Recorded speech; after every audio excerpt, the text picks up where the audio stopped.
عید الفطر ایک ایسا دن ہے جو اللہ تبارک و تعالی نے ایمان والوں کو تحفتاً عطا فرمایا۔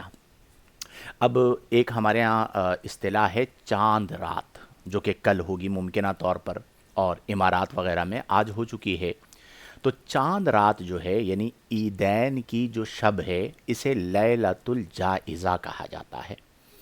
آپ نے آغاز یہاں سے کرنا ہے کہ کل چونکہ چاند رات ہوگی، عید کی رات ہوگی، اللہ کی طرف سے فضل و کرم کی رات ہوگی، تحائف ملنے کی رات ہوگی، تو اس رات کو عبادت میں بسر کریں۔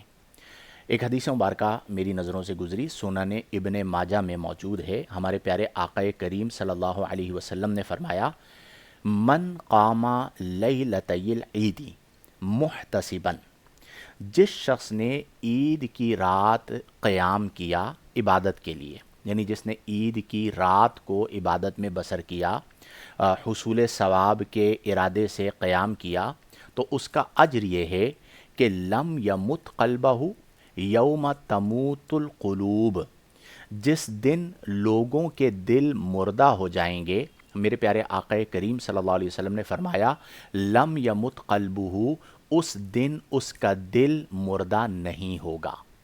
اس کا مطلب یہ ہوا کہ یہ جو چاند رات ہے، جسے ہم شاپنگ کی رات کہتے ہیں، بازاروں میں ٹائم گزارنے کی رات کہتے ہیں، اس رات ہمیں خاص عبادت کا اہتمام کرنا چاہیے۔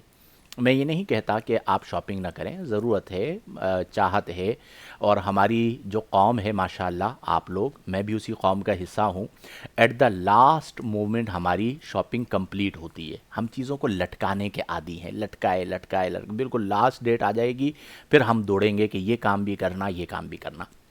جتنی ضرورت ہے اتنی ضرورت کے تحت آپ جائیے، شاپنگ کیجئے، واپس آ جائیے۔ وہ جو ایک لوگوں کی عادت ہوتی ہے نا کہ اپنی شاپنگ ہو گئی، اب دوست کے ساتھ جانا ہے، دوست کے ساتھ جانا ہے، اور کچھ نہیں ہے، فارغ بیٹھے ہیں تو چلو ایک بازار کا چکر لگا کے آتے ہیں۔ تو ہمارا وقت قیمتی ہے، آپ بلا ضرورت بازاروں میں ویسے بھی نہیں جانا چاہیے۔ حدیث مبارکہ میں آتا ہے، آقا کریم صلی اللہ علیہ وسلم نے فرمایا، ابغض البلاد الی اللہ تعالی اسواقها، مقامات میں جو اللہ کو سب سے ناپسندیدہ مقام ہے وہ بازار ہے۔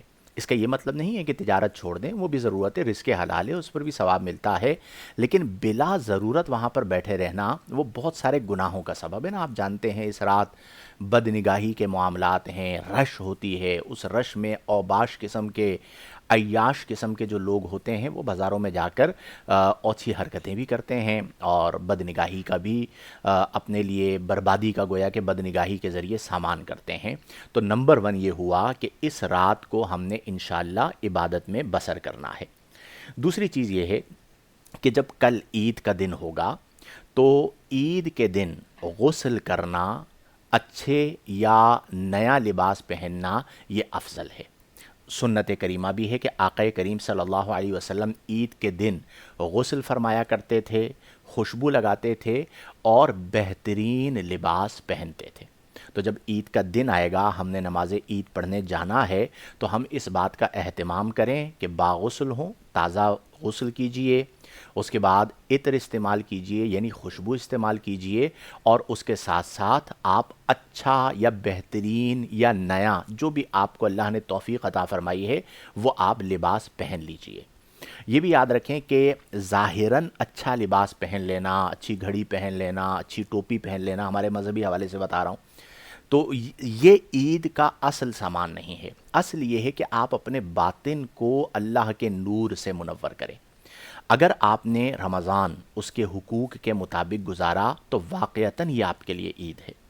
غالباً ایک عربی شعر ہے، میرے ذہن میں آ رہا ہے، فرمایا گیا کہ لیس العید لمن لبس الجدید، اس کے لیے عید نہیں ہے جس نے نیا لباس پہن لیا۔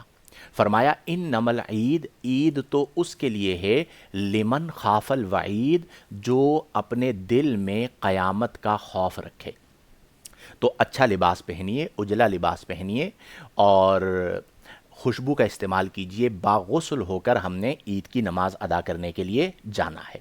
نبی کریم صلی اللہ علیہ وسلم کی جو عادت مبارکہ تھی وہ کیا تھی؟ فرماتے ہیں کہ کان رسول اللہ صلی اللہ علیہ وسلم یلبسو یوم العید بردتن، آقا کریم صلی اللہ علیہ وآلہ وسلم کی یہ عادت کریمہ تھی کہ کانا یلبسو یوم العید، عید کے دن آقا کریم صلی اللہ علیہ وسلم زیب تن فرمایا کرتے تھے، یعنی لیا کرتے تھے بردتن، خاص چادر، یعنی آقا کریم صلی اللہ علیہ وسلم خاص طور پر عید کے دن چادر اپنے مبارک شانوں پہ رکھنے کا اہتمام فرمایا کرتے تھے۔ تو اس کا مطلب یہ ہوا کہ عید کے دن یہ جو اہتمام کرنا ہے یہ سنت کریمہ ہے، آقا کریم صلی اللہ علیہ وسلم کا طریقہ کار ہے، طریقہ مبارک ہے۔ پھر اسی طرح جب آپ نماز عید کے لیے جا رہے ہیں، اب آپ اسے پوائنٹرز کی صورت میں یاد رکھیے گا کہ عید کی رات یعنی چاند رات کچھ نہ کچھ عبادت کرنی ہے۔ معتکفین کو بھی میں یہ عرض کرتا رہتا ہوں کہ آپ اعتکاف سے اٹھ گئے، رات کو 11 بجے 12 بجے آپ مسجد میں آ جائیں، 1 گھنٹہ اللہ کی عبادت میں گزاریں، مراقبے میں گزاریں، تلاوت قرآن میں گزاریں، آپ دیکھیں آپ کو کیسی روحانیت ملتی ہے۔ تو رات میں عبادت کا اہتمام کرنا ہے، عید کے دن اچھا لباس پہننا ہے، خوشبو لگانی ہے، اور اسی طرح جو ہے وہ آپ نے غسل کرنا ہے اور پھر نماز عید کے لیے جانا ہے، اور منہ بنا کر نہیں جانا، خوشی خوشی جانا ہے، کوئی ملے تو مسکراتے ہوئے اس سے ملاقات کرنی ہے۔ پھر اسی طرح نماز عید کے لیے جب آپ جا رہے ہیں تو نماز عید کے لیے جا کر تکبیریں کہنا اسے مستحب قرار دیا گیا ہے۔ نماز عید سے پہلے چونکہ عید الفطر پر فطرہ دیا جاتا ہے تو نماز عید سے پہلے فطرے کی ادائیگی کا اہتمام کیا جائے۔ اسی طرح عیدگاہ میں نماز ادا کرنا، جیسے بعض مساجد میں نماز نہیں ہوتی، عیدگاہ میں ہوتی، اور پہلے نماز عید کے لیے باقاعدہ عیدگاہیں مقرر ہوتی تھیں، اب بھی بعض جگہوں پر ہیں، تو وہاں پر نماز عید کا اہتمام کیا جائے۔ اور چونکہ یہ عید الفطر ہے تو اس میں سنت یہ ہے کہ نماز سے پہلے کچھ میٹھا کھا لیں، ٹھیک ہے، بہت آسان سی بات ہے، کھجوریں ہی کھا لیجئے، اور اگر آپ کے گھر کی خواتین اسلام جو ہیں وہ اچھی ہیں اور عید سے پہلے انہوں نے شیر خورمہ بنا لیا ہے، کھیر بنا لی ہے، تو آپ پہلے تناول کیجئے اور پھر عید کو چلے جائیے۔ لیکن عموماً جو ہے نا وہ ہمارے یہاں سستیاں ہوتی ہیں گھروں میں، بعض اوقات عید کی نماز پڑھ کے آ جاتے ہیں مرد حضرات اور خواتین کا میک اپ ہی ختم نہیں ہوتا، کھانے کا اہتمام تو بعد میں ہوگا۔ تو یوں بھی نہیں ہونا چاہیے، عید کا دن ہے سب ایکٹیو ہو جائیں، یعنی مرد بھی ایکٹیو ہو جائیں، خواتین بھی ایکٹیو ہو جائیں، پورے سال کی روٹین الگ، عید کے دن کی روٹین الگ۔